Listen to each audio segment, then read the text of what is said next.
Okay, some specs on our headstock. Our headstock has C5 bearings in it. They're lifetime lubricated bearings. These headstocks have been on our machines for over 50 years. We seldom ever have anybody request to have a bearing change. So you are pretty much have a lifetime headstock here.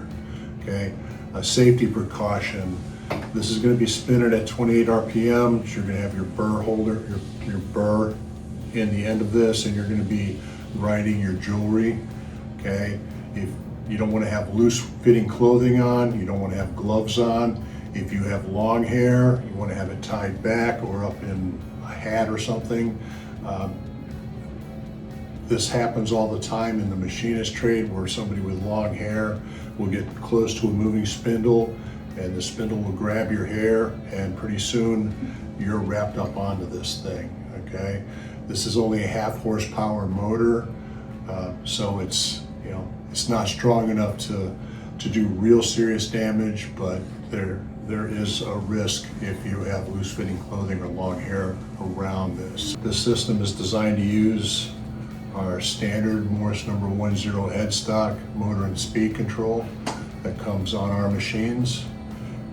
It can be used either with our Morse number 1 headstock that's shown right here, or it can be used with our square base headstock, which has 2 1/4-20 mounting holes in it. Our jeweler point carver base is made out of 3/4 inch thick aluminum. It has 4 mounting holes for either 1/4 inch or 6mm screws. You can mount this to whatever workbench you want and any orientation that you want. The spindle is got an adjustable spindle control that goes from 100 RPM to 2800 RPM. 2800 RPM is the max RPM to be used with the jeweler point carver holders. Okay. The way our taper to taper fit works is we have our taper removal tool. Okay, this threads onto the spindle and stays on the spindle. Okay, then you take whichever holder you're going to use, you wipe the Morse number 1 taper so it's free of any chips or anything. You take a rag and insert it into the Morse taper here and spin the spindle to make sure there's no chips or anything in this taper. Okay. The taper, it's a taper to taper fit. You put the taper end into the spindle.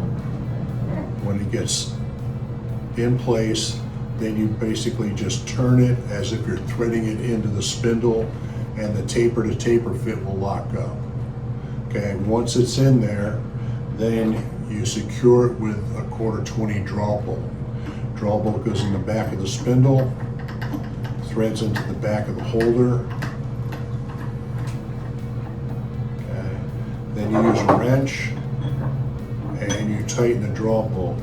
Okay.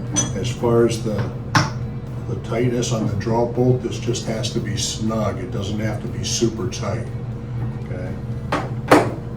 Okay, so there you have it. This guy's ready to go. Okay.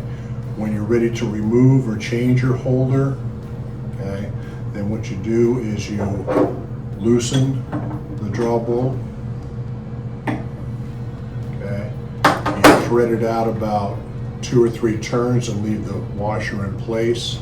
Okay. Normally, what we would do is smack the bolt on the end with a hammer to pop this loose. Okay. With the Morse number 1 release tool, we have a horseshoe shaped washer that just goes in place here.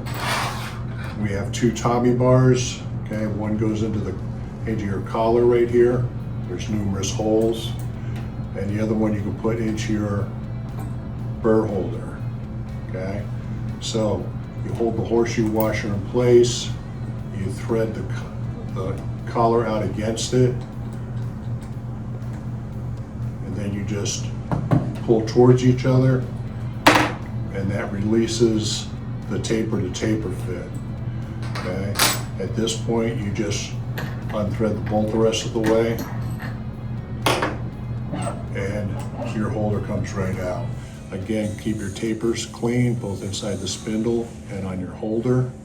To insert another holder, you would just thread this back on, grab your other holder, again, wipe it off real good, insert it into the taper fit, turn it a little bit, put your draw bolt into the back of the spindle, thread it into the back of your holder, and then tighten it down.